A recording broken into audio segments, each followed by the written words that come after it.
Discovery video 123. I'm at Fairgrounds once again. This is a claiming 7,500 non-winners of 3 lifetime. That's a 5-star preferred race.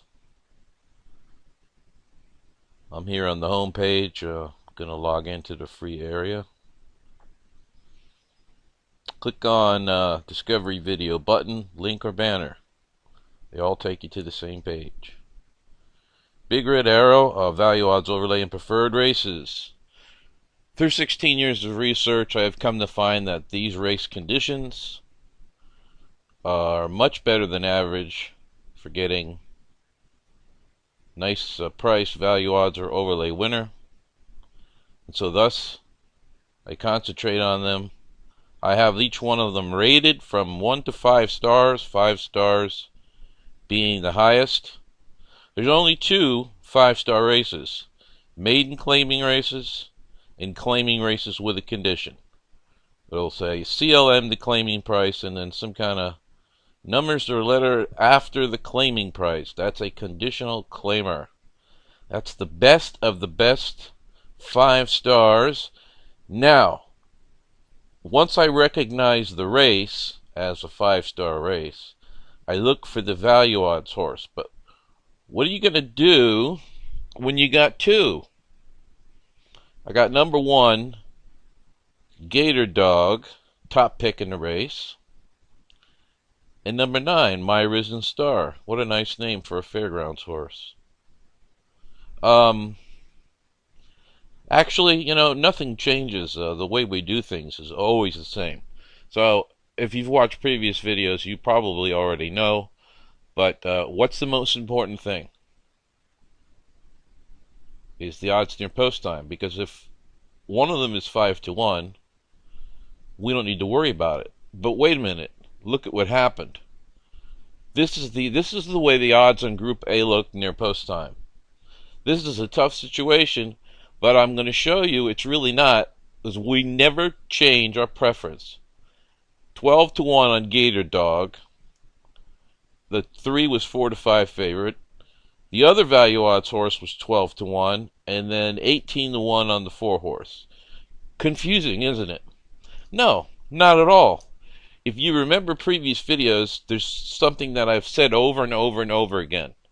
You always, okay, I'm going to quote now. You always want the highest ranked value odds horse at the highest odds. Now, sometimes the highest odds horse is not the highest ranked horse, and vice versa.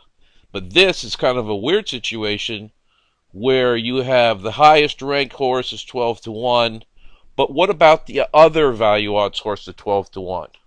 What about the 18 to 1? First of all, the 18 to 1 horse, number 4, is not under consideration whatsoever. Concentrate on the value odds horses. Okay? So, we're looking at 1 and 9. What do we do with 1 and 9? Remember, I'll say it again, because repetition is the way to learning. You always want the highest ranked horse at the highest odds. Now, in this situation, I know what the highest ranked horse is. But, like I said, what to do? Okay? Think about it. Before I say, think about it. I want you to look at the race. I got a top pick here. 15 to 1 morning line. And you know I like value odds horses. 10, 12, or 15 to 1 morning line. True odds, 1.8 to 1, which is 9 to 5. 9 to 5 true odds. With the best late pace and best total pace, which I love top picks with the best total pace. You've heard me say that. Absolutely fantastic. You know I like any horse with late pace. And then the third pick. Well, we do have value odds with final time. That is one of the good angles, but Gator Dog has 2 potent angles in angle 10. Value odds with late, value odds with total is 2 number 10s. Value odds with final time is 1. So the top pick is not only the top pick, but he has two of those potent angle 10 deals going. Okay? But remember, I am going to say it again. You want the highest ranked horse at the highest odds. Now, what are you going to do in a situation like this?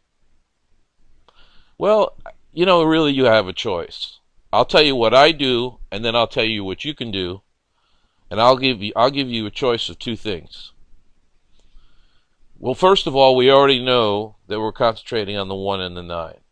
Now, we already know we want to concentrate on the highest ranked horse at the highest odds, or the highest odds. We don't have that here. They're the same odds. The 1 is the key. But do we forget about the 9? No. The 1 will be the key as far as all the normal wagers. The 9, you can put, this is just an option I'm giving you. You can put a saver win bet on the 9, so that at least if the 9 does win, you get your money back and maybe a few dollars, and maybe a little profit. Okay? So, so if either horse wins, you're cashing a ticket, but you want the 1. You're keying on the 1. That's where we're shooting. I mean, we're not shooting for $40 profit here. We're shooting to make thousands if we're playing the exotics. And if we're just a win bet player, that's fine. This is a very easy situation. Okay? I mean, this is a situation where you can bet 2 horses to win. It's not a problem.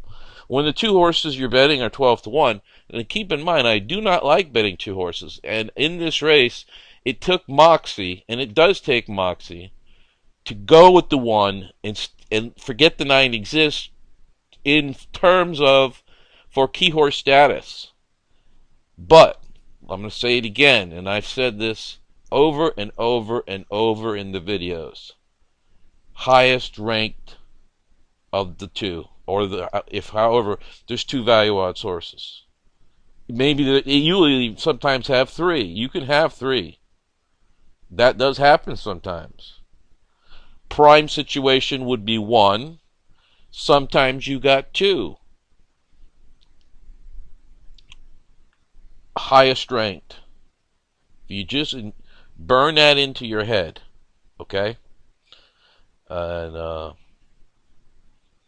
also consider the fact that Gator Dog has 2 angle 10s. Not only is he higher ranked, but he has 2 to 1. Okay, that is potent and significant. Not only that, the only name that can top My Risen Star at the fairgrounds on a Sunday during the NFL playoffs is a horse named Gator Dog. You know what a Gator Dog is? That's a Gator Dog. Okay, back to business. Put the bet together. Number 1, to win $10. We always do the win bet first and foremost. I personally did not bet the 9 to win. I went all out. That's the way I do it. I go all or nothing. Now, I've got a bankroll that's quite large, so I can play that way. If you're working with a smaller bankroll, you need to be on the 1 and the 9 win bets, both at 12 to 1. Maybe a few extra bucks on the 1. Like, let's say if you had $10, $6 to win on the 1, 4 to win on the 9. And then, if you have money to play exactas, you do that. The exactas are always the same. Wheel my exacta, so that would be a $2 1-all exacta. Trifecta strategy is the same. 1 keyed on top, all by himself. Second position to the trifecta, 3, 9, 4, 2. All for third. 10-cent super, all for fourth. This is the last race.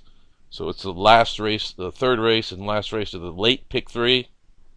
We came into this race. We had a value odds winner in the 9th, Group A winner in the 10th. And so we're all on 2 value odds winners on the pick 3, which paid great, by the way.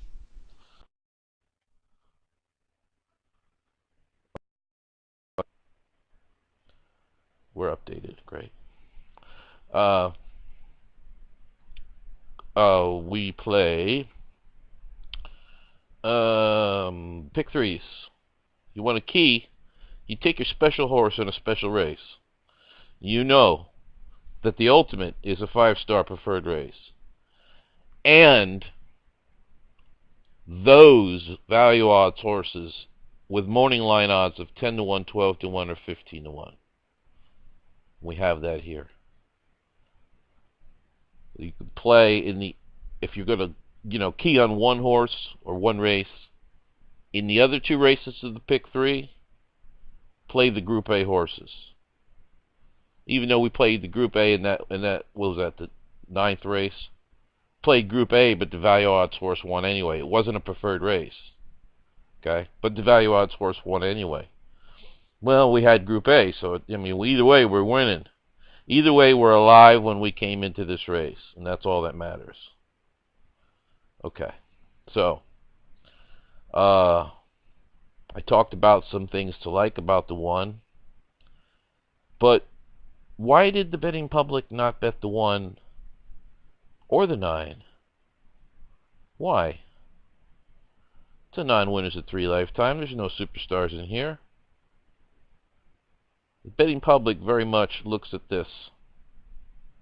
What have you done for me lately? They sent it in 4 to 5 on the 3 horse. And I don't care what class level. It's already been figured.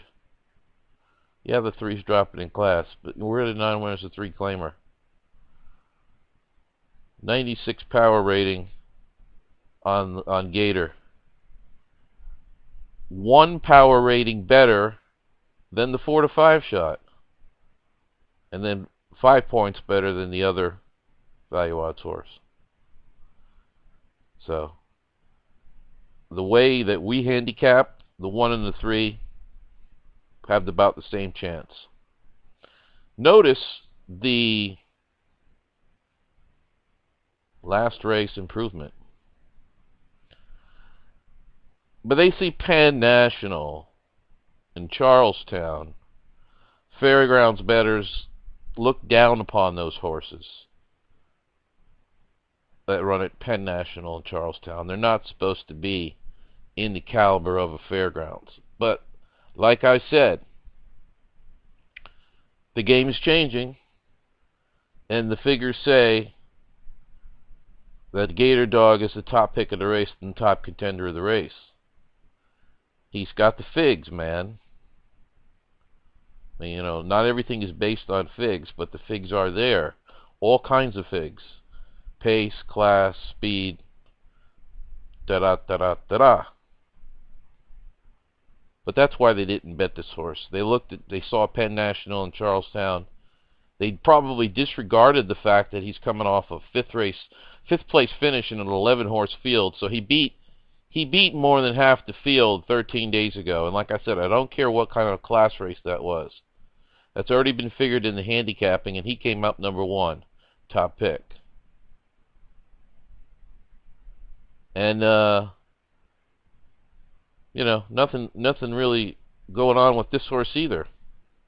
Finished 6th, probably the same race. Or no, it wasn't. It was another 11-horse field. Nothing really, no action to get the attention of the bettors there. Now, that's why these horses weren't bet. Well, they did get bet. Gator Dog did get bet from 15 to 1 morning line to 12 to 1. So, actually, he did get bet a little if you want to look at it that way. Okay? But I'd rather look at it this way. Now, I'm watching this race, and I'm realizing, and I know that Gator Dog has the best late pace and the best total pace. And if you remember some previous videos, when I got the horse with the best late pace and total pace, and he's in front early, I'm telling you, light the cigar. So when I saw, even though these are cheapies, 24.48, I'm thinking, God, it's a little on the speedy side for a, you know, 9 winners of 3, and Video Poker, thanks to Video Poker, these accredited Louisiana breds are going for a purse of $14,000, but they're 7,500 claimers. You know. In any case, I felt good when he was out in front because I knew he had the best late energy and the best total energy, which is measured from here to here. And he hung on. What can I say? He did exactly what the report said he was going to do. And look who ran second, My Risen Star. So we got the 193. We got the 1-9 value odds exacta. How about that? Favorite third. So we cashed 28.80 on the Win Mutual. Value odds exacta 423.60. And of course, the way we played our trifecta strategies, we hit that, the super, and that big pick 3. Here's your $10 win bet, 144, and that value odds exacta 423.60. The trifecta 508.70. 10 cents on the super, little extra juice, 183.72. Daily double 289. Now here was the real price though. Value odds horse in the top race. Group A in the middle. Value odds horse in the last race. $1 pick 3. $1,945.90. Total returned. We've been in the 3 area for quite a while here. 3,494.92. Santa Anita 3. Fairgrounds before 3,000. Gulfstream. Fairgrounds. Big killing at the Fairgrounds. Tampa. Santa Anita. Fairgrounds. Turfway Park. Been killing it at the Fairgrounds, ladies and gentlemen. I'll pretend like I'm an announcer. But, yeah, this was kind of neat. Thinking of the 2 names of these horses and the implications of My Risen Star at the Fairgrounds and Gator Dog on a Sunday afternoon of NFL playoffs. And the Gator Dog got the job done again. All right, enough playing around. As you can tell, I'm in a good mood. This is the favorite time of the year for me. Because I love winter racing, A, and B, I'm starting coverage of the Kentucky Derby. I've already put up the top 46. And we're starting to kick in with the road to the Triple Crown. So this is a really great, exciting time. Just like a, man, can't get a feeling better. In this game, this is a great game because there's always going to be another race coming up. There's always going to be another day. There's always going to be another track. There's always going to be another race. And as long as we stay focused on the types of races and the situations that we're looking for, at the end of the year, we'll have made more money than we bet. And that's the goal. Long-term profit. Year after year. Thanks a lot for viewing. Good luck with all your bets.